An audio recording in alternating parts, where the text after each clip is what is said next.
everyone. Welcome to your latest Carson's Glass Half Full. Ryan and Sonu always. Sonu, Jerome Powell, chairperson at the Fed.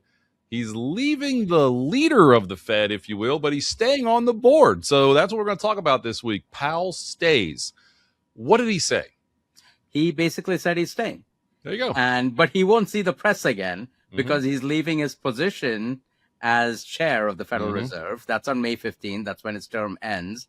And as things are moving along in the Senate right now, Kevin Warsh, the nominee, President Trump's nominee for the new Fed chair for Powell's position, he should be confirmed by the Fed, I think, ready to take the post before the Fed's June meeting, somewhere in the second and third week of June. So he should be ready for that. But what is unprecedented and what made yesterday's Fed meeting kind of historic was it was historic for a couple of reasons.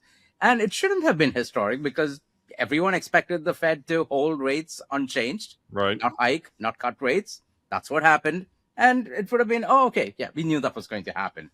But we got Powell coming and saying that he's going to remain as governor on the Federal Reserve Board. And there are several governors. The total committee is 19 members. There are about 12 regional Fed presidents, 7 governors. And they're always, part of the voting committee. Only 12 of them vote. Right. And the chair, importantly, does not have a veto here. Right. And so the chair has to gain consensus. So what's interesting is that Powell is choosing to stay on the Fed. And in his rationale is the case against him has been dropped by the Department of Justice, but he's still worried about the Fed's independence and legal attacks on the Fed, ongoing legal attacks. Yep. And that's why he thinks he needs to stay there to maintain some semblance of Fed independence. This is the first time a Fed chair is leaving the position but staying on the committee. The last person to do this was Mariner Eccles in 1948, and he stayed through till 1951. Powell can potentially stay through 2028. Well, some history in the making there. So we'll talk more about that. But I know listeners probably also interested in a couple other things. So we're going to take a little U-turn here. We're going to talk about the stock market, and you'll finish this up with kind of the economy, GDP. So you're going to hear a lot, everyone, over the next week or two about something called sell in May, go away. We'll keep this real quick and simple. These next 6 months, from May through Halloween, are the worst 6 months on average, up about 2/3 of the time and up only 2.1% on average. Again, that's the worst combination out of all 6 months. Sell in May, go away is a well-known investment axiom that we hear every year. Now, here's what you also need to know.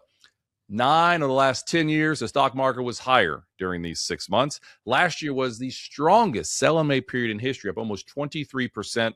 Our overall take is you do not want to sell in May, go away. We still think this is a bull market. We made major lows a couple weeks ago.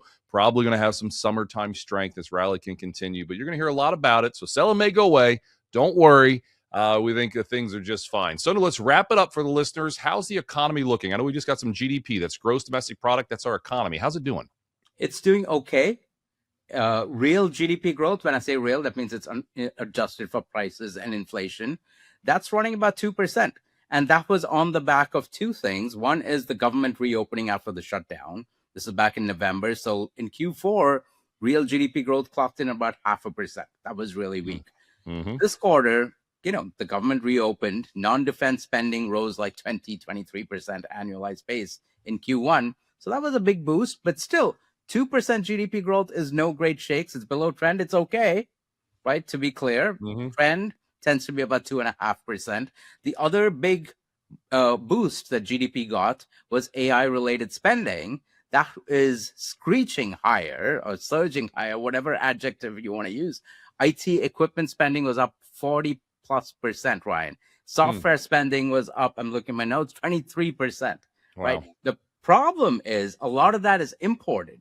What you import doesn't count to domestic product, right? And so that's why GDP growth, with that level of investment spending, CapEx spending, you think it would be closer to 3%, but no, it's about 2%. But here's what matters, and this gets to our discussion about the Fed as well. What matters for stocks are close to all-time highs. I think you said we have about 10 new all-time highs for the S&P 500 this year. Why are stocks at all-time highs? Because profits are growing. Where do profits and revenues come from? Nominal GDP growth, not real GDP growth. Nominal GDP growth is running about 5.6% annualized pace in Q1. That is hot. The trend, the 2010 to 2019 trend is 4%. So think about that.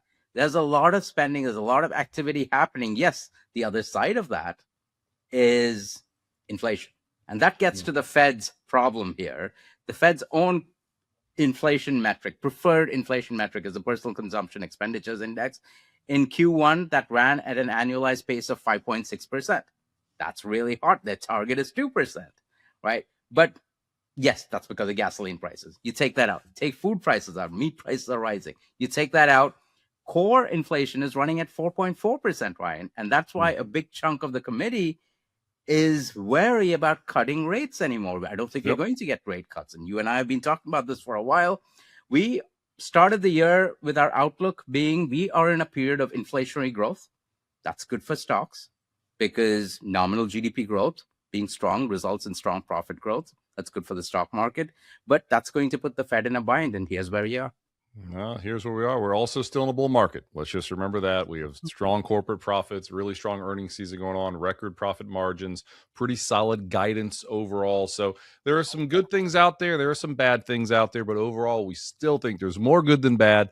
And hey, Powell stays. We'll talk more about that if it really matters. Let's hope he just kind of stays in the background, Sonu, doesn't cause too many waves. That's what he said he's going to do, right? We're kind of at the end, but quickly. Is that what he said pretty much? He said he's going to keep a low profile, and then he did this. He ducked. We'll see. Yeah, I mean, people were sharing some of the funny things he said. He's a funny guy too. So anyway, all right. Well, thank you, Jerome Powell. For I guess let's see. He started in 2018. So if my math is right, that's about 8 years, I guess. So 8 thanks years, for 8 years. But again, he is sticking around a little bit longer. So everyone, this was your latest Glass Half Full. We'll be back next week. See you then. Thank you.